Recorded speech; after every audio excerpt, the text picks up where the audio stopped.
Hello, dear. Chariot TV will host the digital lectureship titled Have You Not Read? From August 1st to August 11, 2024. This is taken from Matthew 19, verse 4. We are discussing the subject of marriage, divorce, and remarriage. There are lots of confusions on the subject in the brotherhood. In this lectureship, we are just allowing the Bible to speak on this important subject. Topics to be discussed include: when is one marriage? Are Matthew, Mark, Luke, and John part of the New Testament? Are all men amenable to the law of Christ? Did Paul give additional law for divorce?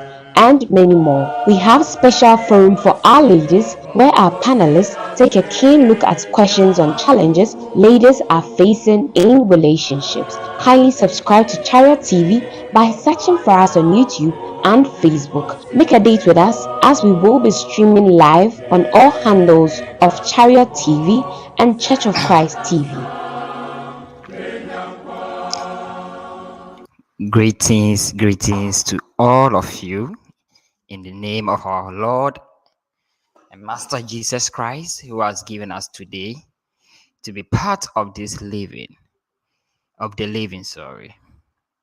We are back again. Today is Sunday and we are on 4th August 2024. We are here to talk about the burial of Abel. Please again, share the link to your friends, your family members, and everyone you want him or her to hear this gospel about the burial of Abel. Please do well and share it to our dear Muslims. Tag our Muslims and let us study together. Today, our topic is based on the Qur'an, the Talmud, the Bible, and another apocrypha book called the Forbidden Book of Eden. We went into that book last week when we came here, and we will go to that book again in terms of the burial of Abel. Okay, last week we also deal with the Bible, we deal with the Talmud, and the forbidden. I think so. Forbidden book. Sorry, not forbidden. Rather, it's forgotten book of Eden. Last week topic was purposely on a man claiming that Cain killed his brother because that is his brother Abel because of a woman. So we were looking through the Bible to see how true that is. Okay, so you can support this stream by sharing it to people. To come and join us, like it, and give your comments. Okay, I'll post the link. Let me post it here. Invite. Yeah. So the post, here's the link. You can join us to have a discussion on the topic. The Bible is the sole authority. I believe in the Bible from Genesis to Revelation. I know there are divisions in the Bible.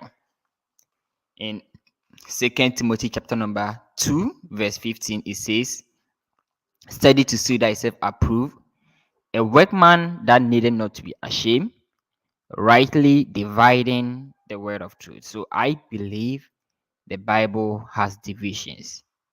Okay, the Bible has divisions. So when you use at some versions, you say rightly handling the word of truth. To be able to handle the word of truth very, very well by dividing it rightly, you have to learn the stages in which the Bible is being reviewed. For example, we have the Patriarchal dispensation, the Mosaical dispensation, and the Christian age. You should know which law belongs to this group of people and which law belongs to the other group of people. If not, you will make a lot of mistakes when it comes to the Bible and interpretation of the Bible. I'm trying to share the link to other groups and tell them to join us. Yeah. So let's wait for people. Yeah. Okay. About the burial of Abel. Uh, going to know a lot of stories on that. It's quite educative. But let me talk a little more about the video that you watched during the intro. It's about Have You Not Read? Okay, it's being hosted by Charot TV on Facebook, Charot TV, YouTube, Charot TV, and also another platform known as the Church of Christ. Okay, the Church of Christ TV, I think so. Um, that is on Facebook. Facebook. So um we are talking about marriage. The main theme of it is on marriage, divorce, and remarriage, and it is very, very, very. It's educative. Okay, so I will entreat all of you, my viewers, to join the Charot TV when it is 7 o'clock today, also to talk about the Bible. Today, what are we'll be talking about a topic. Let me try and get a topic for you. Topic. Okay, I'll present it on the screen rather. I'll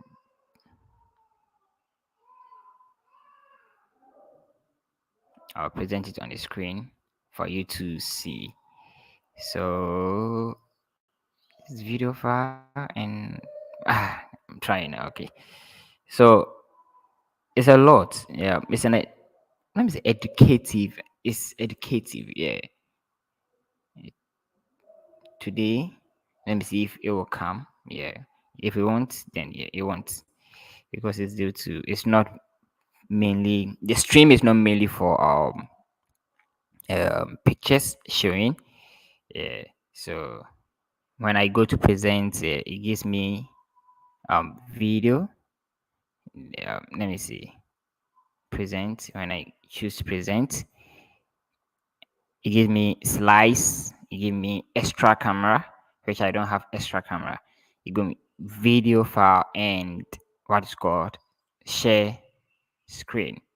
Okay. So for me to share screen, that means I have to do something. Let me do this. Let me open the folder and show you what we'll be teaching this that is this evening. And I believe it's going to be a superb, just as our previous own. We have had several topics. Let's see. Okay, share.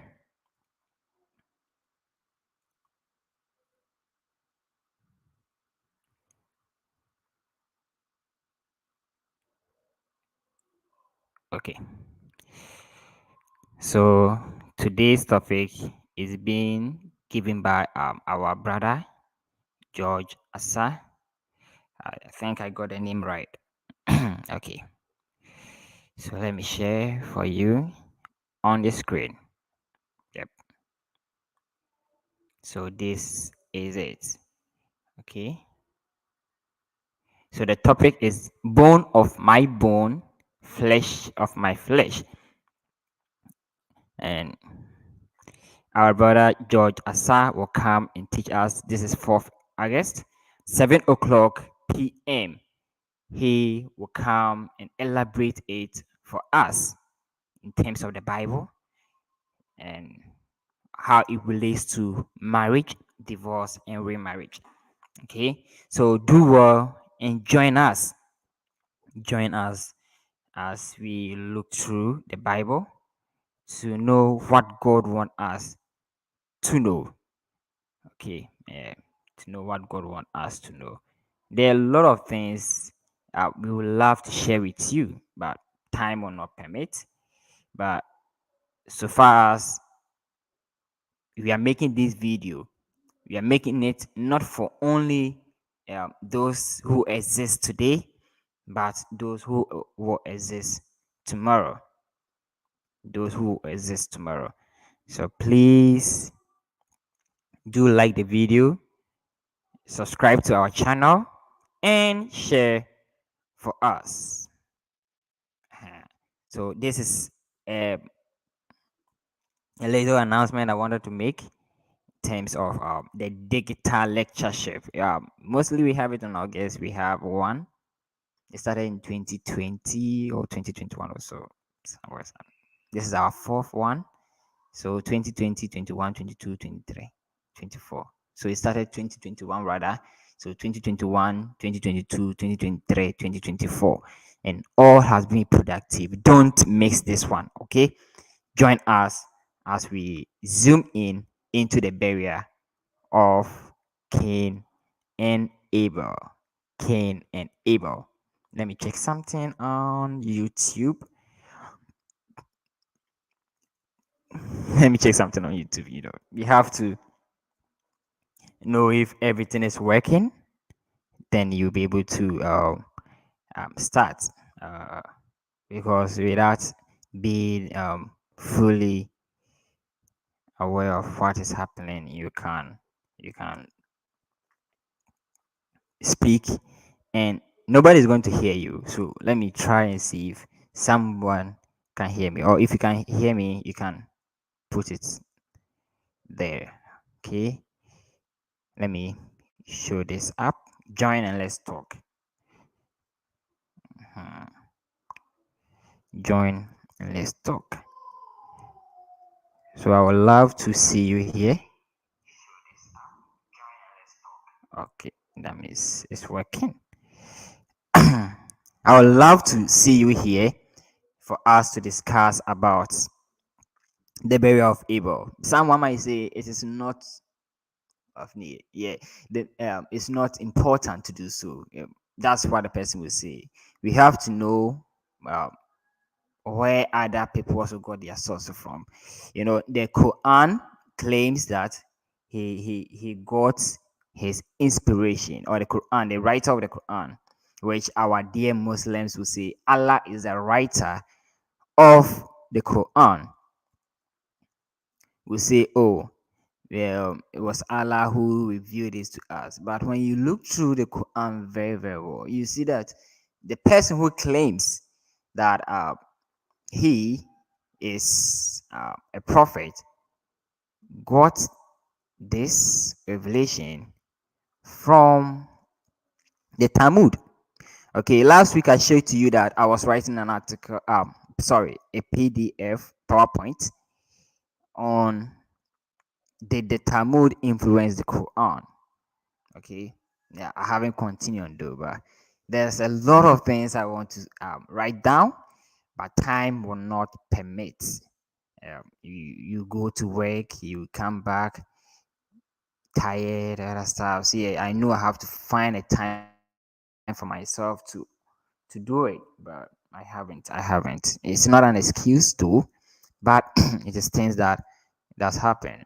So we will talk a little about the book and what is being shown in. Then we zoom in into the burial of Abel. Okay, so this one we are going to talk about the introduction of the Talmud, this story all over. We talk a little about Islam. We talk about Muhammad life. We talk about the Talmud, the stories, and the summary. That is what this PowerPoint is all about. But it's all about. Okay. Please share it to your friends and let them join. Subscribe. Okay, subscribe and let's have viewers here. I need you here for us to speak about the Bible coming.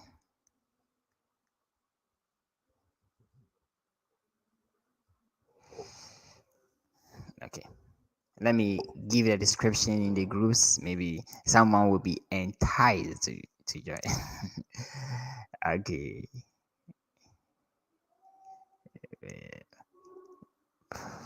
Oh, okay. Let me go to this group that I shared in. Okay, come here. Um,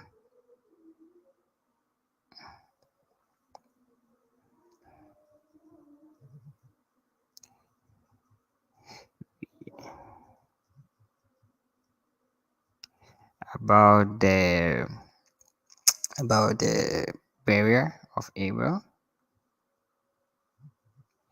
in light of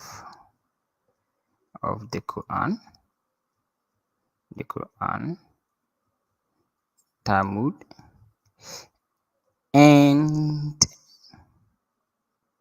the Bible. Okay, the Bible and some apocrypha for book. Um,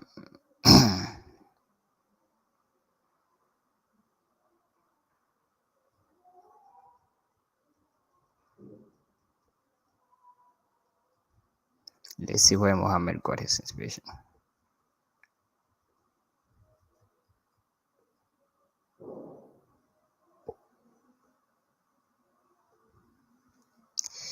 Okay, let me forward this message to other places that I shared my the links. So still waiting for people to join so that we will be able to, by 20 minutes we will start everything.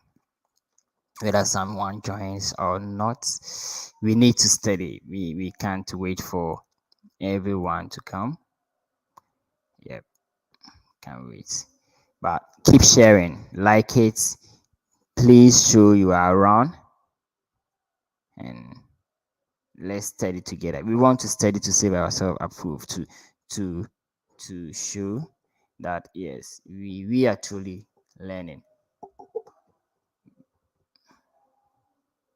A lot of people are not studying the Bible. They just claim they are doing so, and they fall off to things that are not true. Just as last week on what we did, we saw that people are believing in stories which are not found in the Bible, and they are extra biblical books. This is what happened during the existence of Muhammad. Um, because he has some kind of respect for the Jews and the Christians. We will come into that very deeply. Today, we are just trying to continue on what we did last week. The video is there. You can join us, and you look through. It's very important. It's very important for us to do so. So that's why I'm having time to do so. To wherever I shared it. Okay, let's go. I said 20 minutes, but it's 19 minutes gone. So we have talked about what a program that is going on, digital lectureship. This is what yesterday we had, and you can look. It was being handled by our brother, Lustuel. So let's see. Let's go there. Then after that, we come. Shadows living in a lonely land with strangers, we're a band of pilgrims on the move. Through dangers, burdened down with sorrows, and we're shunned on every hand, but we are looking for a city built above. Oh, yes, we're looking here, looking for a city. Okay, so this is our brother Lestuel. The program we had yesterday. He talked about they live happily ever with sexual purity. And the the the the the video is there on Charity TV, Church of Christ TV on Facebook, and Charity TV on YouTube and Facebook. You can go there and watch, and it will help you. To be frank, it will really, really, really, really help you. Okay, so without wasting my time, let's go. Okay, so most Christians and Muslims are not familiar with the Talmud. That's the Jewish folklore. The Talmud is the Jewish folklore. The Talmud is authoritative record of rabbinic discussions on the Old Testament, including ethics, laws, custom, legends, case history, and moral exhortation. Okay, so the Talmud is being written by the rabbinic people, the rabbis, mostly for the Judaism religion. So they take the Old Testament books and they elaborate on it. They are not inspired. They are not inspired people. They themselves accept that what they handle is not inspired book, but they believe that the Bible is an inspired book. So I'm calling to your attention to know that the Talmud that we are going to talk about, is not inspired books. The Jews accept it. Okay, and up to now, people also accept that. And this is what a man called McClinton and Strong in 1970 said about the Talmud. He says, abandoned moreover in the fantastic travels and rabbinic reveries, it must appear almost incredible that any sane man, so they are saying that any sane man, it is incredible for any sane man could exhibit such acumen and such ardor in the invention of those unintelligible comments, in those nice scrupulosities, and those ludicious chimeras which the rabbis have solemnly published to the world. So this Talmud is being published to the world by the rabbis. Okay, and the McClinton and Strong is telling us that this book being published by the rabbis to the world is unintelligible comments. So any sane man on himself will come and realize that these books are not inspired. And even as I said, the Jews themselves accept it. Thank you, Clement, for joining us. We'll keep up the good work. Okay, so another man called Alfred Edison, in his book Life and Times of the Messiah in 1972, page 103, this is what he said. If we imagine something combining laws, reports, that's law reports, a rabbinical hazard, and not a theoretical debate club, all thoroughly oriented, full of digression and anecdotes, quaint saying, fancies, legends, and too often of what from its profanity, superstition, and even obscenity could scarcely be quoted, we may form some general idea of what the Talmud is. So he's trying to give us some idea of what the Talmud is. And he's saying that if you're talking about digressions, we are talking about fancies, we are talking about legends, we are talking about profanity, superstition, obscenity, then we will come to find some kind of idea of how the Talmud is. So this person, Alfred Edison, also accepts that yes, the Talmud is not inspired. He's trying to give us a. So one of the things that people don't know when it comes to the Talmud, that the Talmud was written prior to the birth of Muhammad. Yeah, it was written prior to the birth of Muhammad. When we look at the Palestinian Talmud, okay, the Palestinian Talmud, it was everything was compiled or published in AD 400. Okay, AD 400. That's the time that it was published. And we have what we call the Babylonian Talmud. And that Babylonian Talmud was also finished. It was published in AD 530. So these dates all precede the time of Muhammad. It precedes the time of Muhammad. So we will come to find out that in Arabia, where Muhammad lived, Jews were there, Christians were there. So, and how Muhammad reviewed these people. Thank you very much for joining us, Church of Christ Worldwide. Peter Polly, I'm great to have you here. Please share it for us, tag your people. I wasn't able to present to go live on Facebook, so I have viewers there. But all the same, we are doing it on YouTube, and I'll be glad if you'll be able to share it for us on Facebook also. Thank you very much. It says great presentation. Let's move on to our discussion. Thank you everyone for joining us. Okay, let's talk about a brief story of Muhammad's life before we come to the burial of our Abel, our topic, the burial of Abel. That's our topic. So Muhammad lived in Arabia in the 6th and 7th century. Yes, that's the time Muhammad lived in Arab. Okay, the Arabic society in that point of history was very, very, very oral society. Like in Ghana, we have been oral society for a long time. Yes, yeah. We used to say an answer story. Okay, an answer story. We have a lot of ways to convey our story, to tell people how the story is and take moral lessons from it. So the Arabic society were fully oral society, and they were largely illiterate. Okay, they weren't writing things down or reading mostly. Not all Arabs, though. Some Arabs were very, very literate. They could write, they could read. In our subsequent teachings, we will find out that some of the Arabs could write and read. Okay, Waraka, the uncle of Khadija, could write.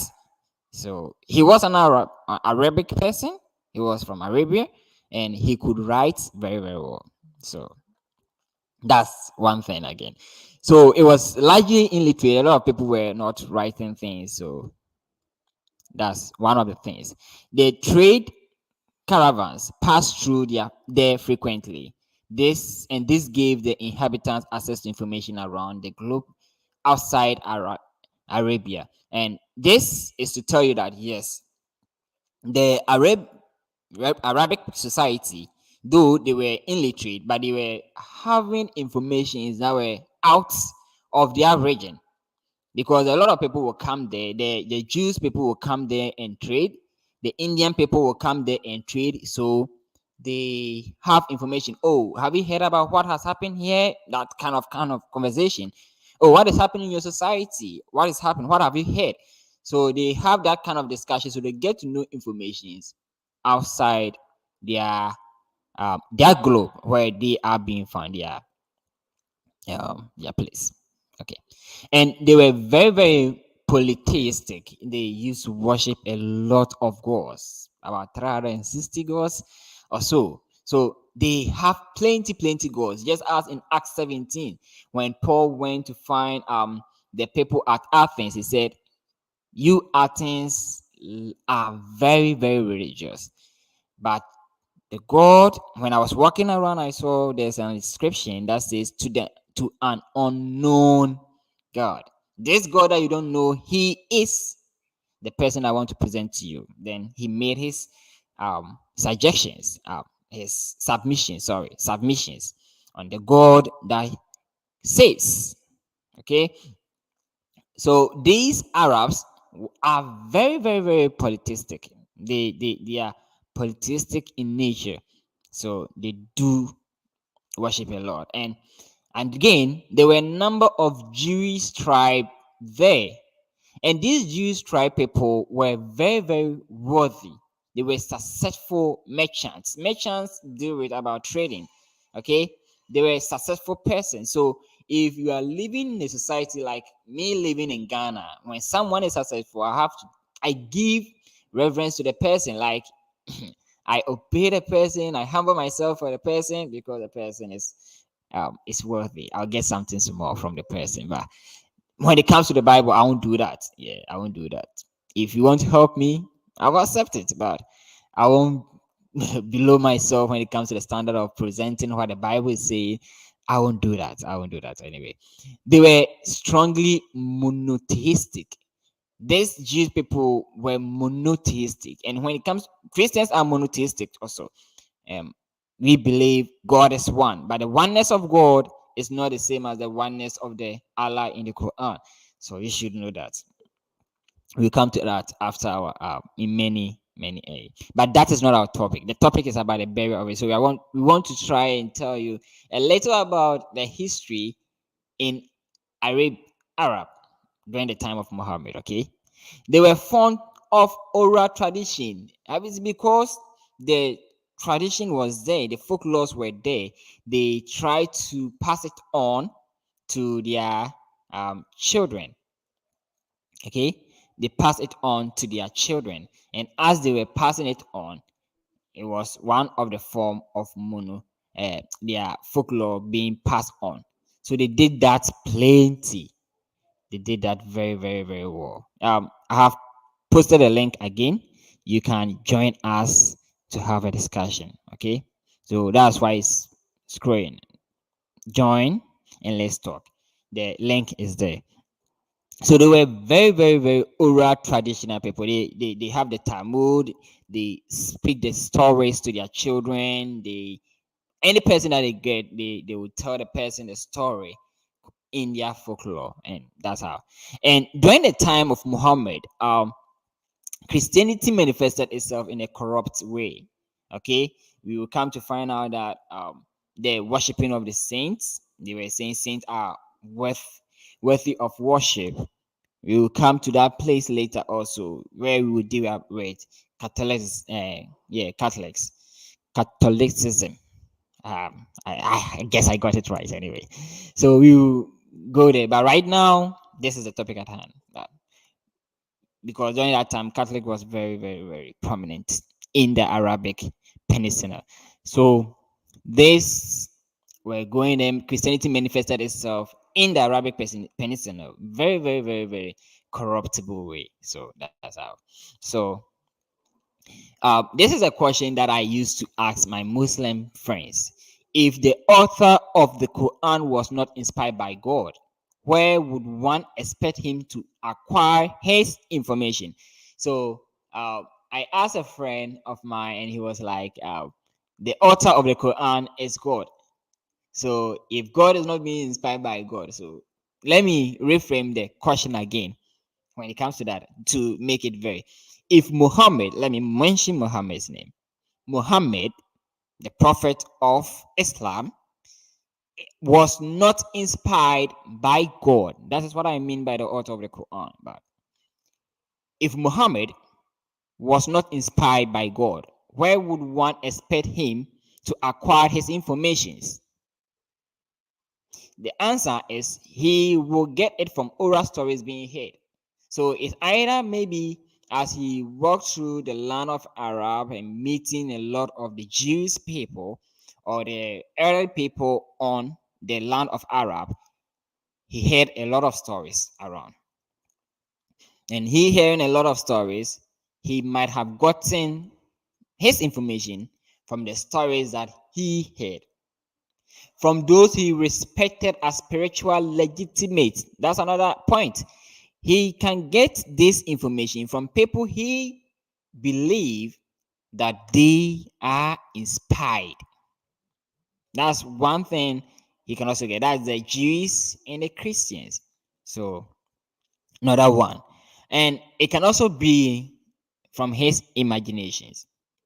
So when we start going into Islam very, very, very well, you come to know whether he got it from oral stories, whether he got it from the spiritual people that he claims to be spiritually legitimate, and from his imagination. We will get to know that anyway. So when you read the Quran, you will come by some Bible characters which are mentioned by name. So we have Gog and Magog. That is the second part. The first one is a town. Let me say a land. Okay. We will find some Bible characters like Aaron. We find Abraham. We find Adam. They are mentioned by name. We have David. We have Elias. We have Elisha. We have Gabriel as an angel. We have Goliath, we have Isaac, Ishmael, we have Jacob, we have Joseph, we have Lot, we have Mary, we have Michael, we have Moses. Okay, Nimrod, we have Pharaoh, we have Satan, we have Solomon. There are a lot of people being mentioned in the Quran that are also mentioned in the Bible. But when you check through the stories, you find out that but this Quran claims that, oh, these people are the same people in the Bible. So we will be checking the stories of these people to see if truly it speaks in accordance with the Bible. Because according to the Quran, it did not bring any different thing. It brought the same stories. According to our dear Muslims, the Muhammad brought the same teachings as the earlier prophets. Okay. One of the things you will notice as you read Quran is that information will be given about them, which is not found in the Bible. So they have some additional information given about these characters, which are not found in the Bible. And there are some information that coincide with the Bible account about these people, but the Quran will include an additional materials, incident, occurrence that is not found in the Bible. So as the Quran is trying to tell the stories of these people, he tried to add additional things from to the story. But bear in mind, they are not so. Okay. Um, this raises a question very well. If God chooses to reveal His word through the Bible and the process mention some characters and some information about them, so God, I said this one last week, so I'm trying to repeat it again. If God gave his words through the Bible and mentioned his characters and tell us stories about them, some information about them, and then he chooses to give an additional material from God himself from in another book and mention some of these characters, giving an additional information about these characters he has not mentioned in the previous revelation. I think I made grammatical error in the. That's why I'm trying to construct it very well. Could God do that and that book be just inspired as the previous book? Certainly, yes. So God gave His words on this group of people in the Bible, and He wants to give another information about this group of people in the Quran. Additional information. Yes, God can do that, and that book will be just inspired. Okay? That will be just inspired. But know something. You have to note something. But keep in mind, if these new details about these Bible characters are details that are found not in the Bible, but they are found in sources that are clearly not inspired, what would that suggest? That is the question you have to ask yourself. So, if God is giving another book which is inspired, that if that book is inspired, that story that God is going to give does not precede those stories. So, God gave the Bible and He wants to give an additional inspiration of it. He can choose any book to give it in. But note, if those details that the new book is bringing is already in existence, that book copied from that new book copied from that existing book, definitely. That would suggest that the Quran has been influenced by the uninspired, non-divine sources.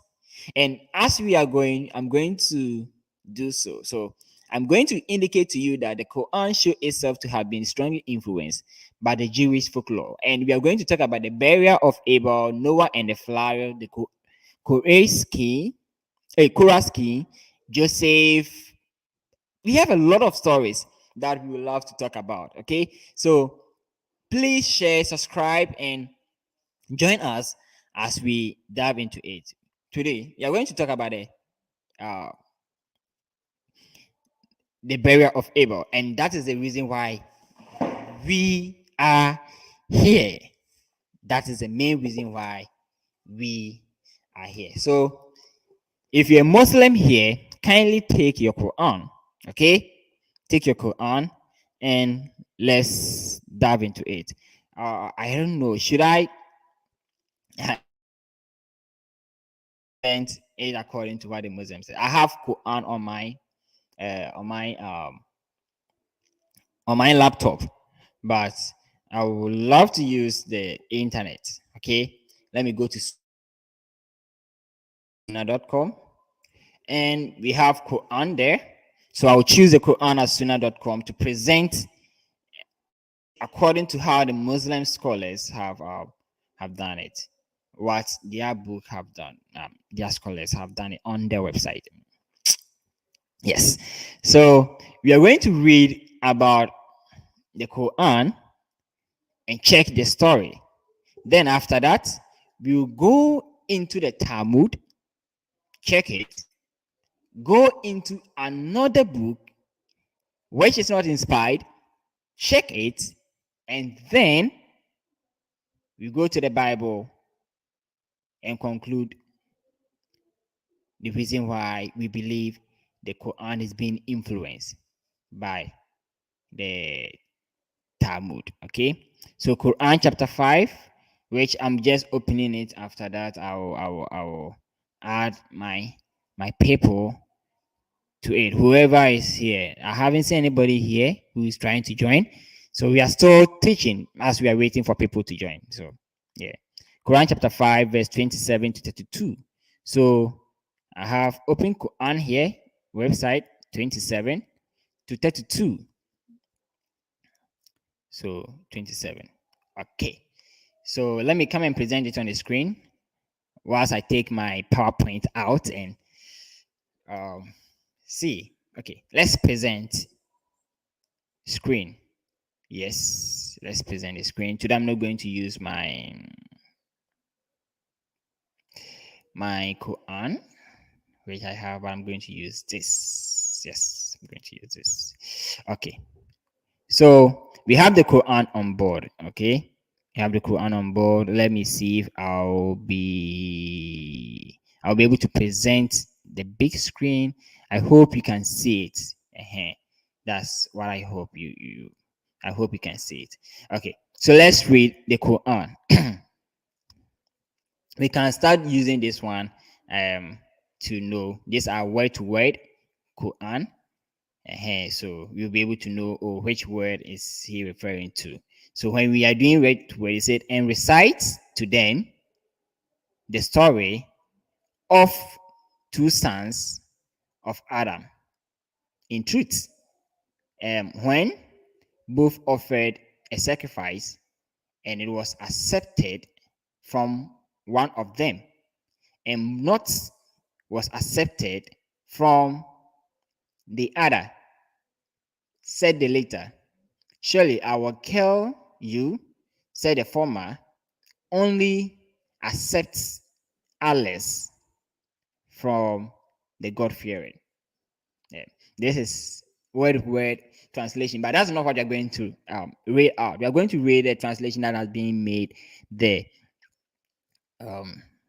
So let's read.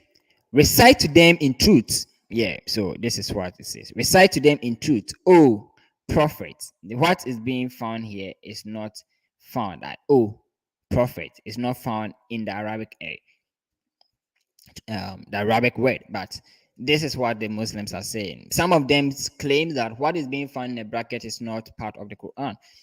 That's how they agree about it. But that is not why we are here. We are here to present whatever the scholars have presented. So recite to them, O prophet, the story of Adam's two sons. Okay, who are the two sons of Adam? In the Bible, it tells us who the two sons of Adams are. So when you're reading these Quran verses, it seems to me that the person telling the prophet to recite this story to his audience presume that the audience already know about the two sons of Adam. That's it. So they know about the two sons of Adam already, but recite to them, okay? How each offered a sacrifice.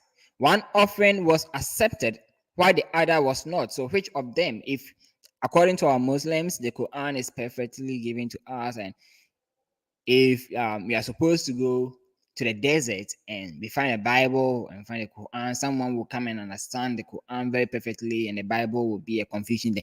We are not here to talk about the inspiration of the Quran and the inspiration of the Bible. We are here to talk about the influence of the Quran by the Talmud, anyway. So they will say, you understand it when you are on the desert, but who are the two sons of Adam according to the Quran? Unless you tell me I should go to no, we said the Quran only. You didn't say the tafsir, the Azmat Bunuzu, the hadiths are part of it. So based on this verse, you know the sons of Adam. But as I said, the narrator presumed that these or his audience are familiar with the story. So that's how. So he threatened his brother, I will kill you. His brother replied, Allah only accepts the offering of the sincere devote. Okay, so that's what the brother said. Let's go to 28. Okay, 28. The 28 says, if you raise your hand to kill me, I will not raise mine to kill you, because I fear Allah, the Lord of the worlds. So this is what the brother said. We don't know the brother who said that, but per this is trying to say Cain said he's going to kill his brother Abel, and Abel said Allah, he feared Allah. That's what it says. But let's keep going. I want to let you bear your sin against me alone with your other sins. Then you will be one of those destined to the fire, and that is the reward of the wrongdoer. So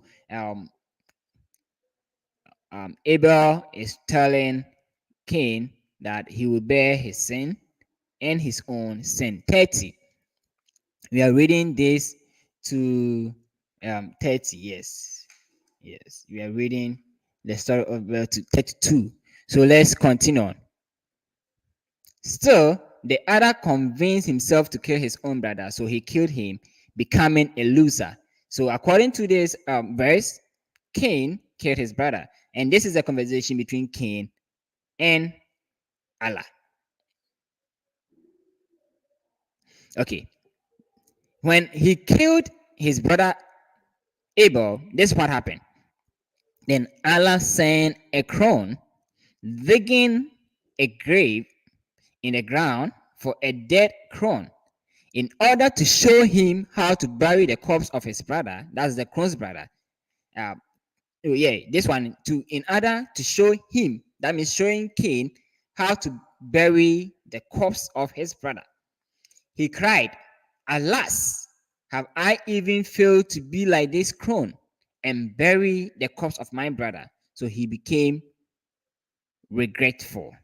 So because Cain was not able to bury his brother because Abel was the first person to die, Cain became regretful.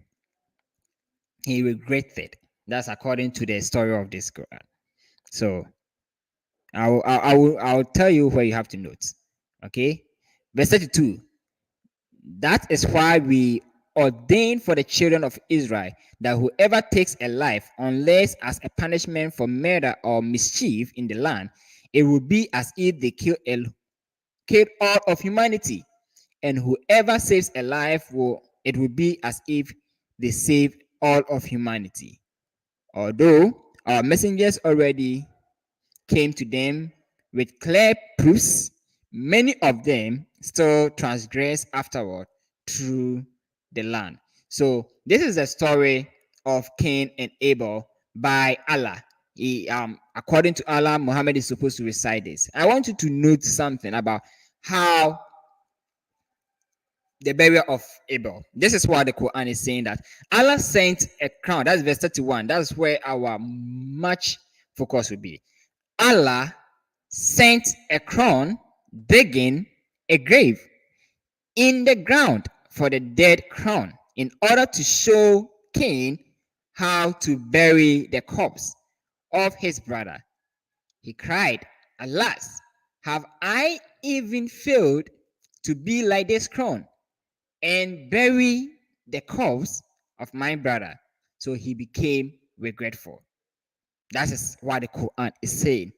This kind of story is being found throughout a lot of books, but it's not found in the Bible. The Bible in Genesis chapter 4, where Cain killed his brother, is very silent about how Abel was buried. Whether he laid on the surface of the earth till the time it got rotten and got mixed with the soil, the Bible is silent about that. Okay? The Bible is really, really, really silent about that. But the Quran is trying to tell us things that the Bible does not tell us. So it gives a lot of stories around. It gives. So where did these stories come from? Where did the Quran got it?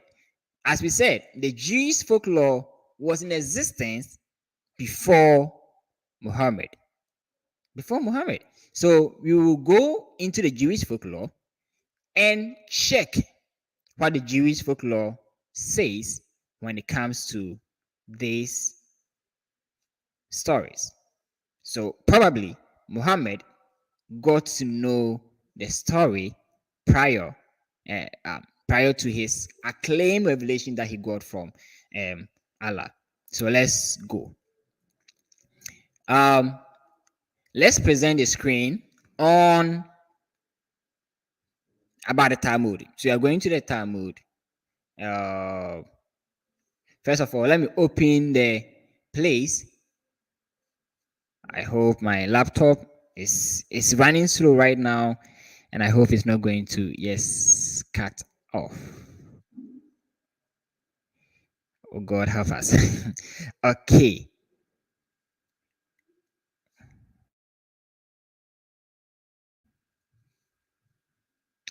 Oh, my laptop is running a little bit slow. I hope it will function very well. And since we are still live, I believe everything will be successful. Okay, so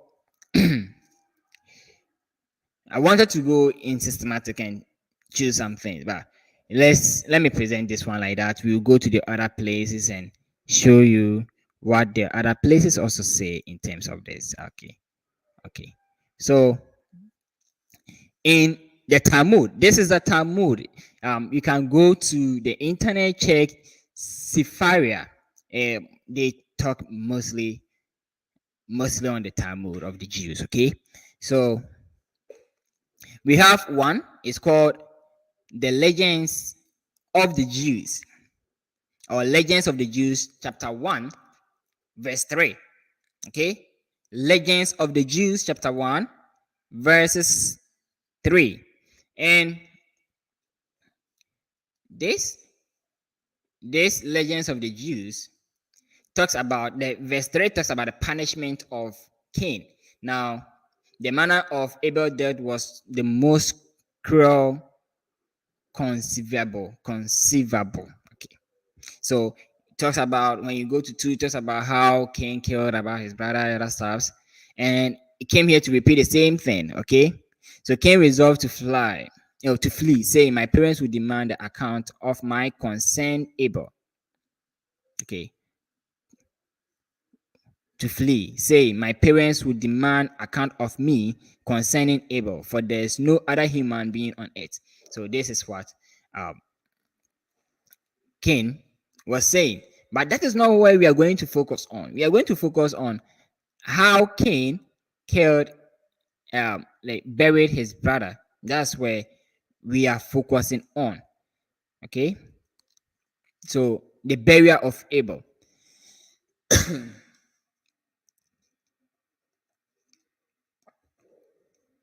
The burial of Abel. That's where we are going to concern. So we are going down to where Cain, according to the Talmud, how Abel was being buried and how it was being said. Okay, so let me go up, up, up, up, up, up, up, up, up. We are not going to read all this. It's kind bulky.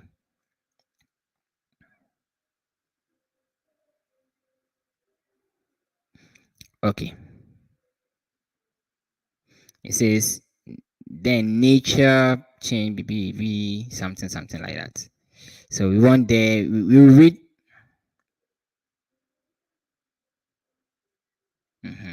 So I don't want to use my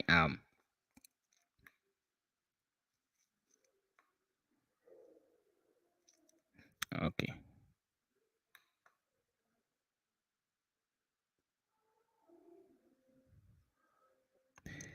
Okay, so this is the Talmud is talking about. When you get time, you can go there, check about the Jews, the legends of the Jews, chapter 1, verse number 3.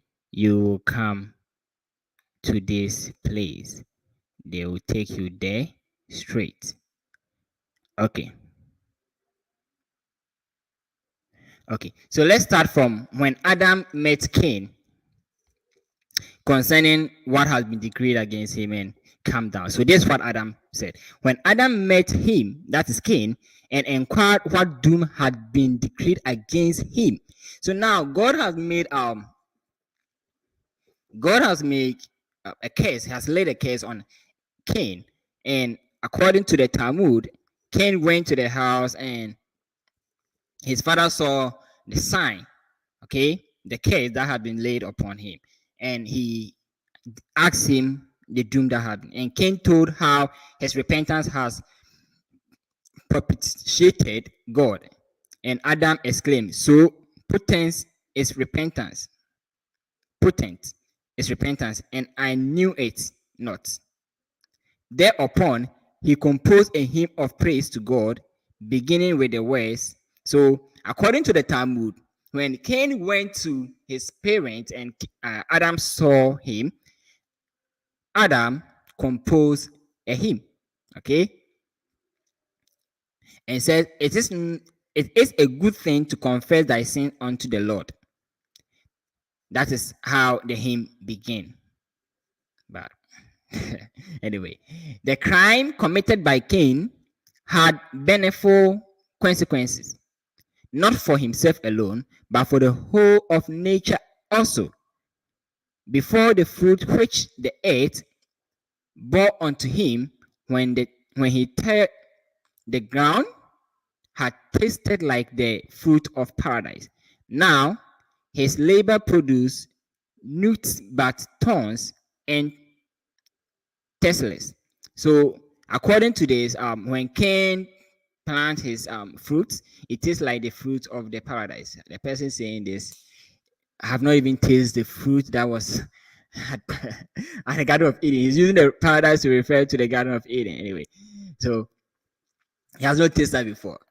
Is it talking about the real paradise? Anyway, you don't know. You haven't tasted before, but that's what the person is saying. Anyway, so the ground changed and deteriorated at every moment of Abel's violent end. So it's talking about. Now let's keep going. The trees and the plants in the part of the earth whereon the victim lived refused to yield their fruit on account of their grief over him. And only at the birth of Seth, those that grew in the portion belongs to Abel became to flourish and bear again. So, according to the Jews, the rabbis, these things happened till Seth was born, and then wherever Abel was living, it became flourish and other stuff. So we will come here. Here is where we are going to focus much on. So let's go. The burial of Abel. Nature, when this happened, nature was modified also by the burial of the corpse of Abel. For a long time, it lay there exposed.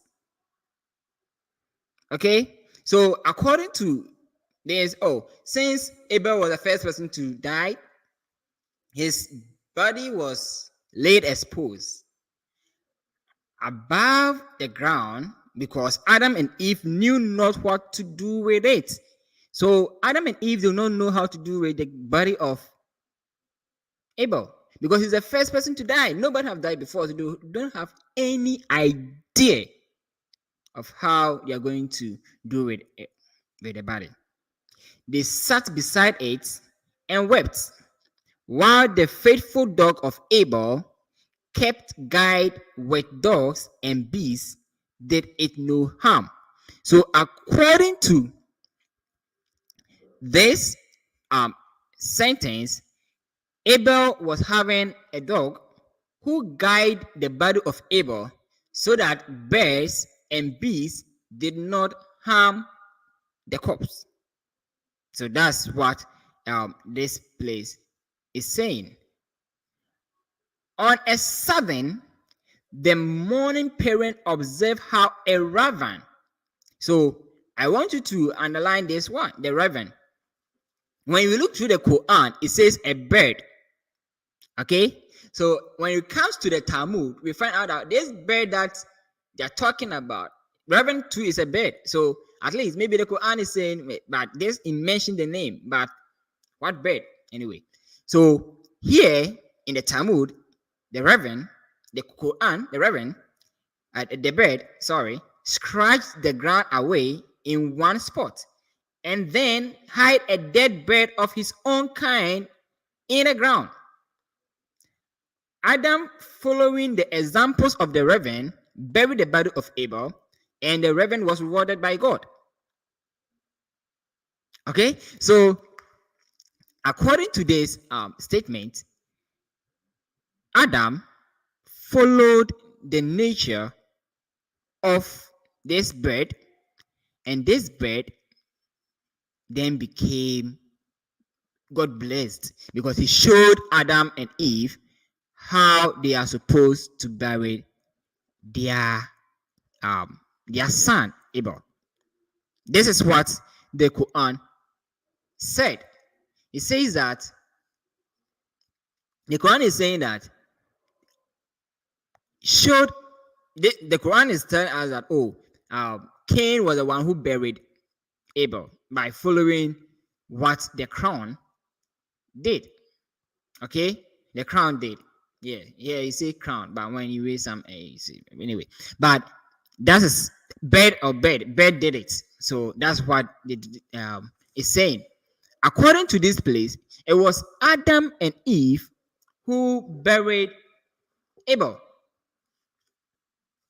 Okay, it was Adam and Eve who buried Abel. Let's check another Talmud. In this Talmud also, it's going to say that it was a bird that buried Cain. Okay, let's go. Bereshit Rabbi. Okay, let's type it there so that you can all see it. Bereshit Rabbi 22, verse 8, verse 8, verse 38. Let's go there.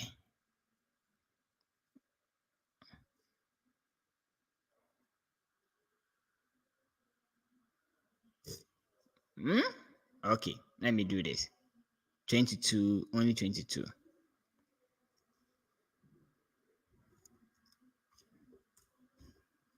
Okay. Let's go to chapter 8. Okay, this is chapter 3. Chapter 8. Okay, so we have chapter 8. Go down. Chapter 8. We have some verses. We have 36, Okay, we are going to 38. And this is what verse 38 says. Who buried him? Who buried who? Who buried Abel? Rabbi Elazar ben Peter said, the birds of the heavens and the creation beasts buried him. And the Holy One, blessed be him, reward them with the two blessings that one recite over them, one for slaughter and one for covering the blood. This is talking about who buried Abel. According to the Talmud, the reason why they accept the Talmud not to be inspired, it contradicts itself also. Okay, so according to the Talmud, it was the birds who buried the birds and the beasts who buried Abel. So someone will ask, but what you read signifies that Adam and Eve buried their son. This also signifies that a bird buried Abel. But the Quran is saying Cain did so. Yes, relax.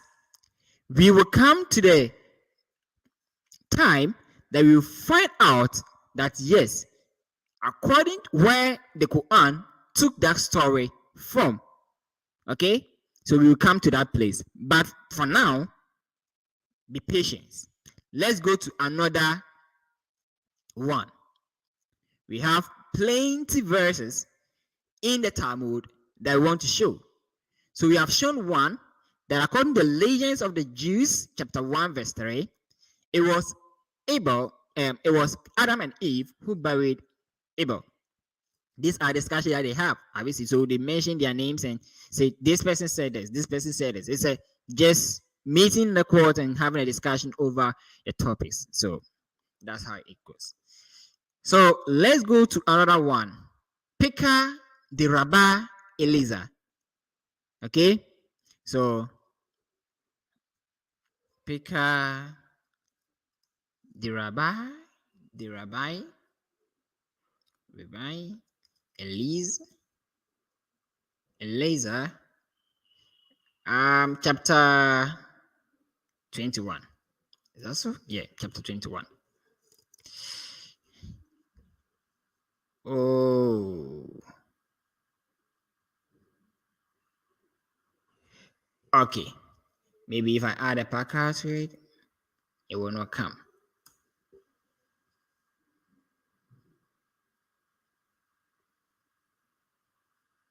Okay, let me do this. The site is very sensitive. You have to type in the person. But let's see. Rabbi Eliezer.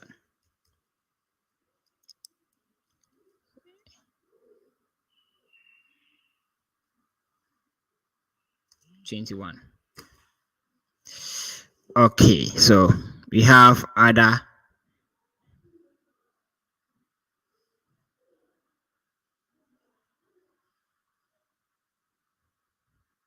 Okay. Let me choose this. This is Midrash Takuma Bereshit. This is not what I want. This is. Oh, I did not type in capital, so maybe Pekah. Pekah the Rabbi Eliezer. Okay, chapter number 21. So 21, verses number 8. So let's go to verse 8. Verse 8. Okay, so this is what happened. He took the stone and embedded it in the forehead of Abel and slew him as he said. And Cain rose up against Abel his brother and slew him. So this verse 8 is telling us that Cain slew his brother Abel. So what happened? Cain have slew his brother already. So what happened? Let's go to verse 10. Verse 10, these are the Hebrew words anyway. So we have plenty things here. Okay, let's start here. The dog which was guiding Abel's flock also guided his cob from all the beasts of the field and all the fowl of the heavens. Adam and his helpmate were sitting and weeping and mourning for him. They were mourning for Abel, and they did not know what to do with Abel. So, according to this rabbi also,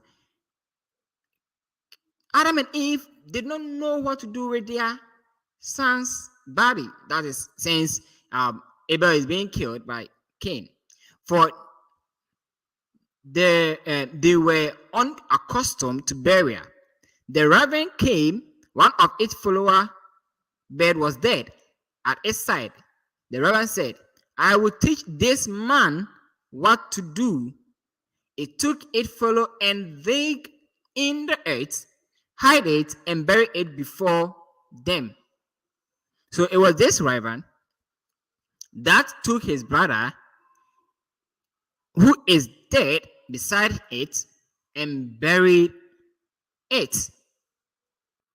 So when he did that, them, okay, yeah, here's the them. Adam said, like this raven would I act. He took the corpse of Abel and dig in the earth and buried it. The Holy One, blessed be him, gave a good reward to the ravens of this earth. What reward did he give them? So when you read, you come and find out, oh, there's a kind of reward. God gave it to the raven according to the rabbis. They don't have any proof. They accept that what they are saying is not biblical. It's not true. But they are saying it just because they love to tell story. They love to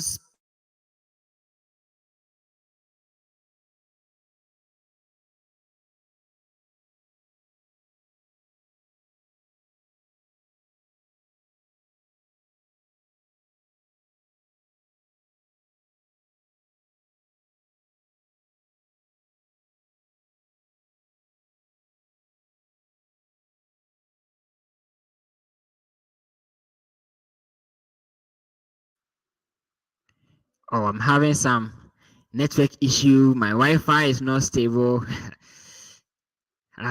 Okay. Thank you for still being here with us. We want to study the scripture. So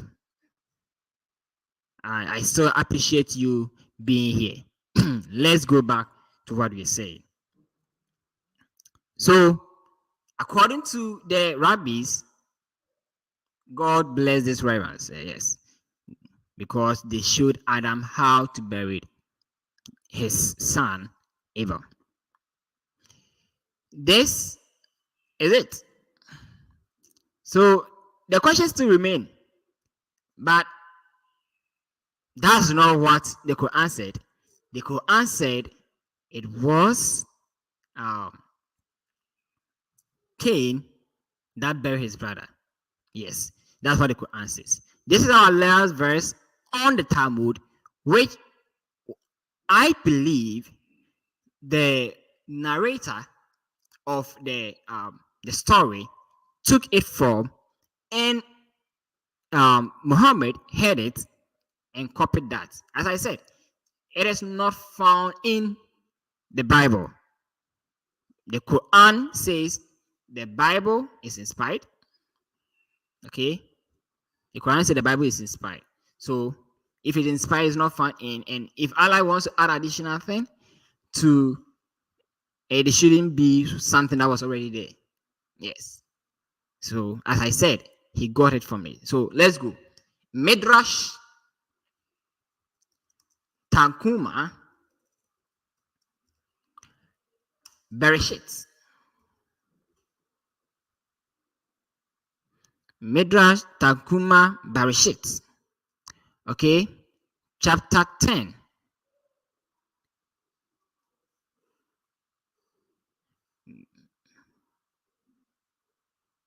Midrash Tanhuma, Bereshit chapter 10.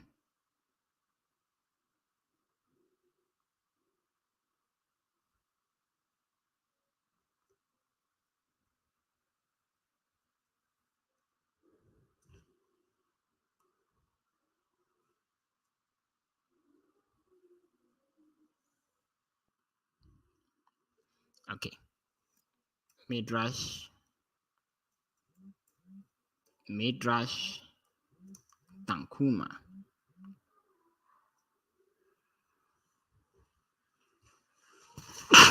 Sorry. Tanhuma,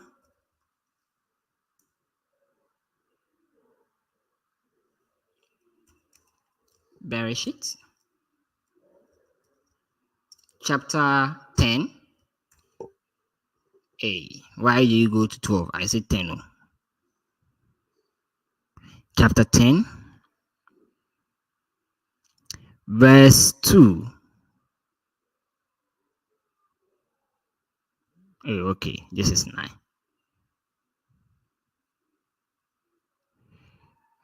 Okay, 10, verse 2. So, when you go to verse 2, this is what Midrash Tanhuma Bereshit chapter 10, verse 2 says. After Cain slew Abel, the body lay stretched upon the earth, since Cain did not know how to dispose of it. Thereupon, the Holy One is in reference to God, blessed be him, selected 2 clean birds and caused one of them to kill the other. Okay?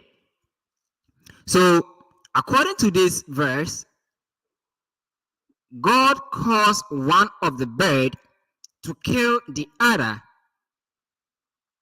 Okay? Then the survivor bird digged the ground with its talons and buried its victim. Cain learned from this what to do.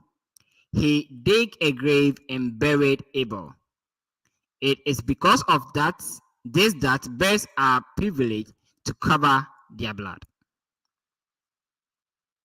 So according to this, Cain was the one who buried his brother. Brother. His brother, Abel. And it is Allah who caused the bird to kill his brother.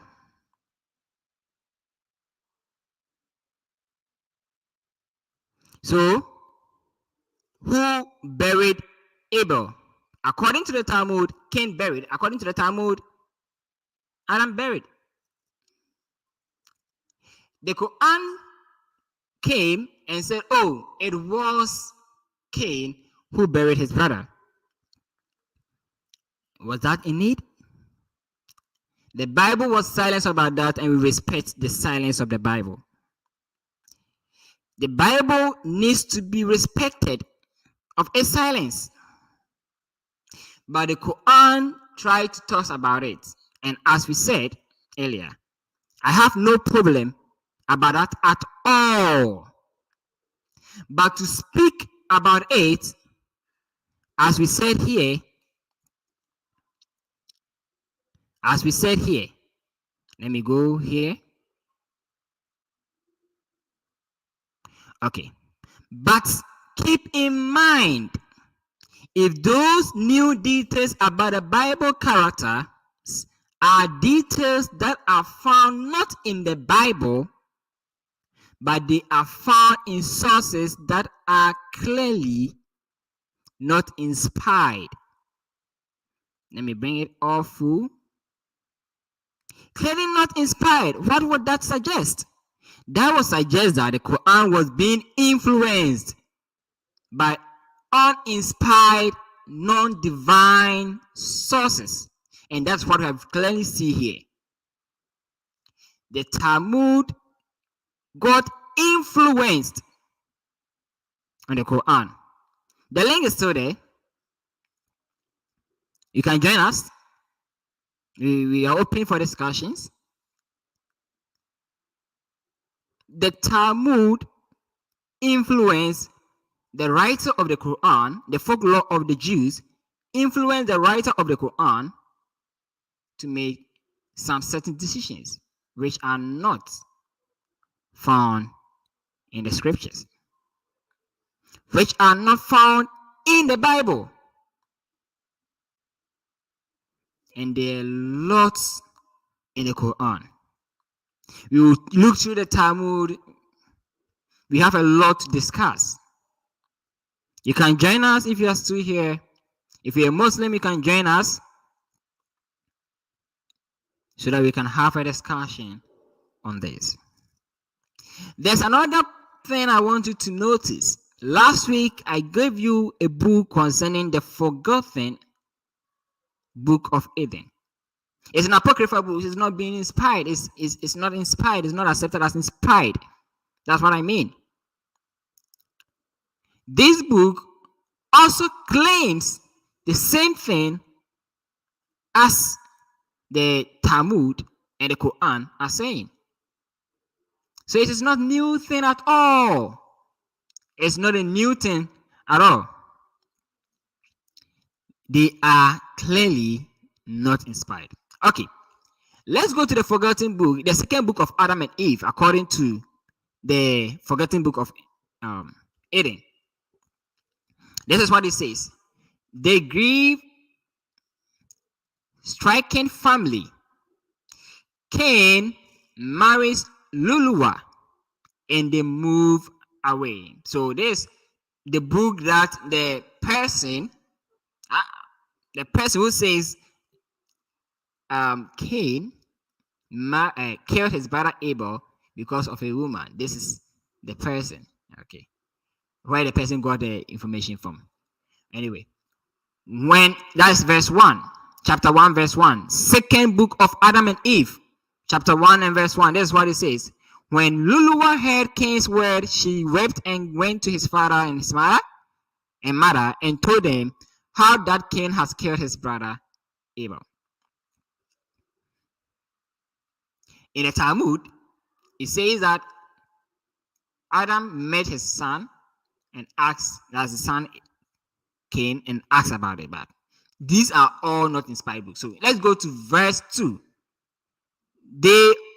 Then they all cried aloud and lifted up their voice and slapped their faces and threw dust up upon their heads and rent ascended their garments and went out and came to the place where Abel was killed. I know it's plain English. Let me read all. And they found him lying on the earth, killed, and the beasts around him. This time it's not the dog who is guiding, but beasts are around him. While they wept and cried because of this just one, from his body, by reason of its purity, went forth a smell of sweet spices. Then, and Adam carried him, his tears streaming down his face, and went to the cave of treasures.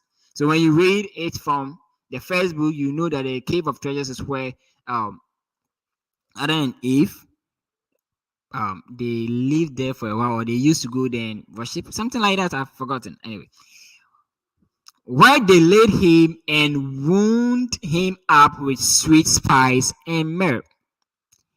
And Adam and Eve continued by the burial of him in great grief 140 days. Abel was 15 and a half years old, and Cain 17 years old. As for Cain, when the mourning for his brother was ended, he took his sister Luluwa and married her. Without leaving from his father and his mother, they could not keep him from her by reason of their heavy hearts. So according to this book, the forgotten book of Eden being written by Rutherford H. Piglet Jr. in 1926. This is what he said concerning how Abel was buried.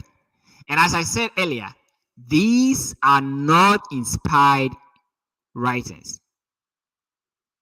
These are not inspired writings.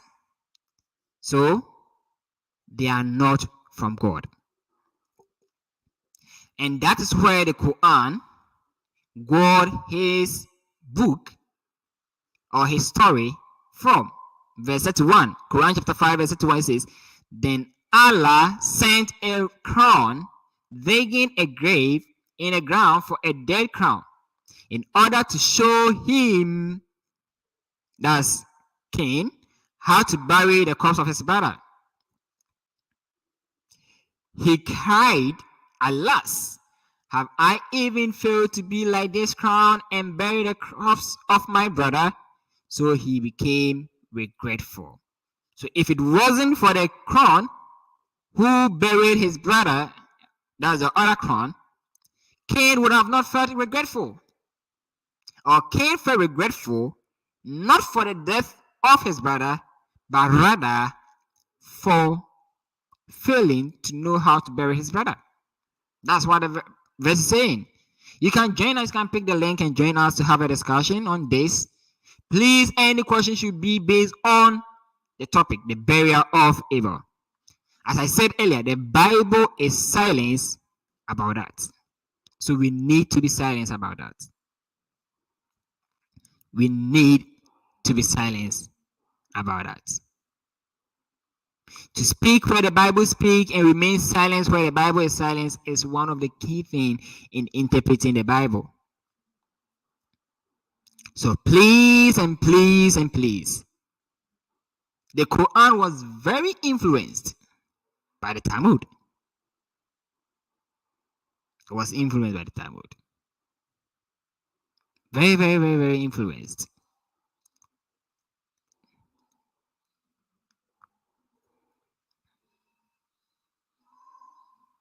It was influenced by the Talmud.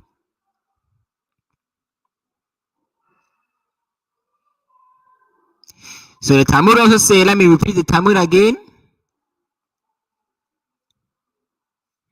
The Talmud says,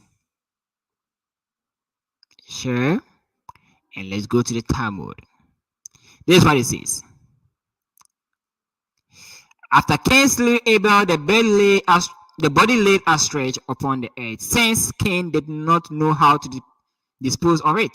Thereupon, the Holy One, blessed be He, selected 2 clean birds and caused one of them to kill the other. The surviving bird dug the ground with its talons and buried its victim. Cain learned from this what to do. He dug a grave and buried Abel. This is where the writer or Muhammad got from the story from. The narrator of the story to Muhammad got it from this place. As we said, where do you think Muhammad could have gotten this from?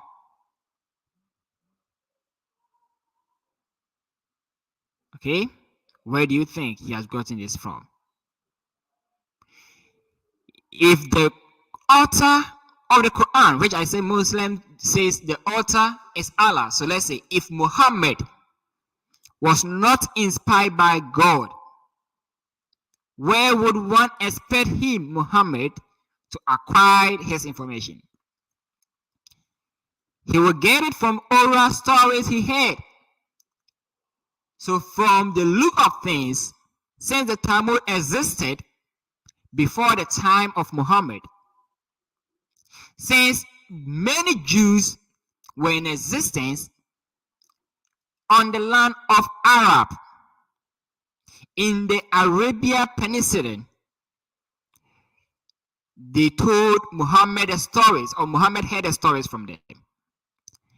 Because he respects them, that's the Jews and the Christians, he thought that what they were saying was true. Most precisely, the Jews, because the Jews hold on to the Talmud. So because of that, he inculcated it into the Quran, thinking it was inspired by God. From his imagination, we haven't gotten to that place yet. But this is one of the stories where Muhammad got his inspiration from. It wasn't in the Bible, as I said earlier. So please and please and please, you can join us by picking the link. The link is still here. As we wait for 5 minutes, if no one joins, we will end the live stream. Now let's come to our Bible. First of all, last week we came into conclusion that it wasn't because of a woman that Cain killed his brother. Cain killed his brother because God did not accept his sacrifice. And why did God not accept the sacrifice of Cain? Because he did not offer it by faith. He did not offer it by faith at all. That's why God did not accept Cain's sacrifice. But those who don't want to add many things to the Bible,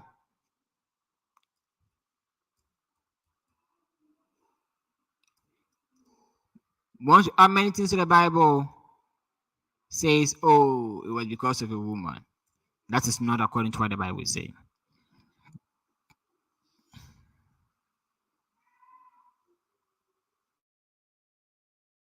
That's not what the Bible is saying at all.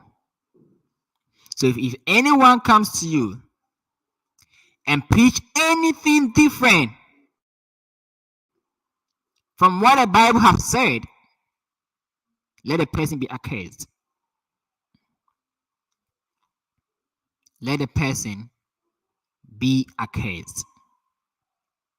I'm here to increase your faith, to tell you that God's word is okay for us. Why? As I said, why did God not accept the sacrifice of Cain? It says, by faith, Abel offered to God a more excellent sacrifice than Cain. It was through faith. Through faith, that Abel offered a more excellent sacrifice than Cain. It's not saying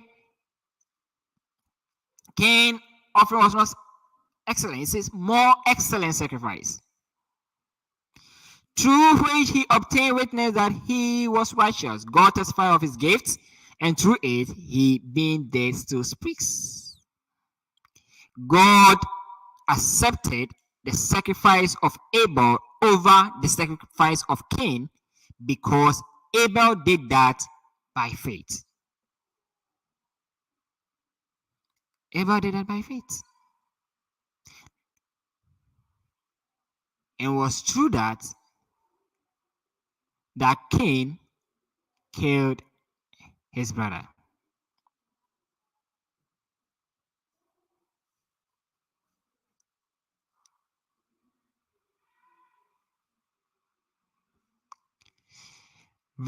Genesis chapter 4, verse 8. Now Cain talked with Abel his brother, and it came to pass when they were in the field that Cain rose up against Abel his brother and killed him. After they have made a sacrifice. And per what the Bible have told us, it is true, the sacrifice.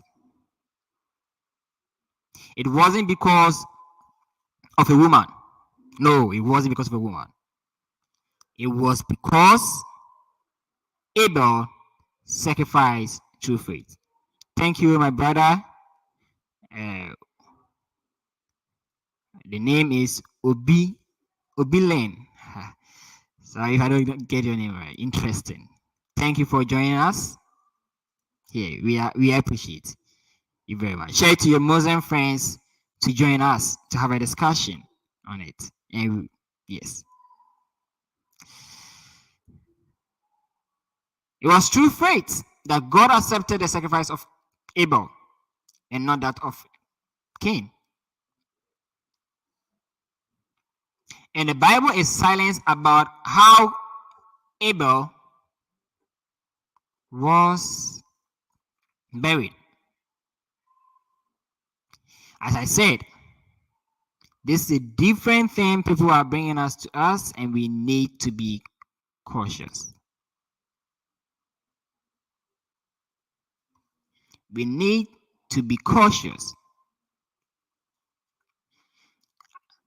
Galatians chapter 1 verse 6. I marvel that you are turning away so soon from him who called you in the grace of Christ to a different gospel which is not another, but there are some who troubled you and want to pervert the gospel of Christ. But even if we or any angel from heaven, the person, according to the Islamic sources, the person who brought the source to Muhammad was an angel.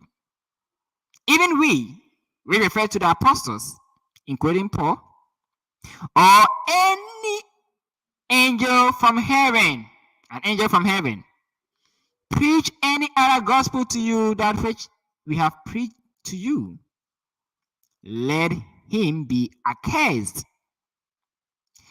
As we have said before, so now I say again, if anyone preach any other gospel to you than what we have received or what you have received, let him be accursed.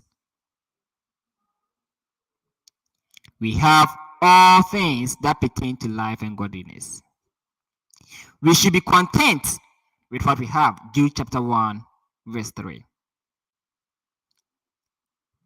We should not add to God's word, neither should we take away from it. Since no one is joining us here, we will bring the session to an end. You can go back and listen to all the presentations again. You can share it to your friends, the Muslim friends. Let's rescue our dear brethren in the Islamic religion by showing them where the problem is. The Qur'an was influenced by the Talmud when it comes to the story of the burial of Abel. And that is the reason why we came here to talk about. I had a debate with an Adventist. I want to do a review on that debate about whether Christians are supposed to observe the Sabbath or not. We will do that through, but not next week. In our subsequent, we will review it, and we would love to receive Adventists also here to talk about it. Please share with your friends, especially your Muslim friends. Like, subscribe, so that when we come live, you get notification. Okay? You get notification of it, and you will join us to have a discussion on it. You can also call me on 0544 515 921. 0544 515 921. Oh, let me share this one again. It says my Wi-Fi is running low. Hi. I'm hoping it doesn't off it.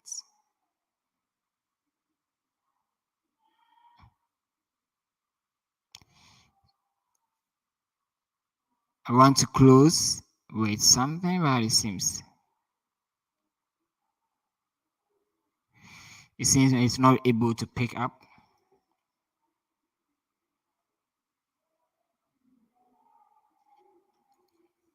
It's not able to pick up. Let's see. Videos.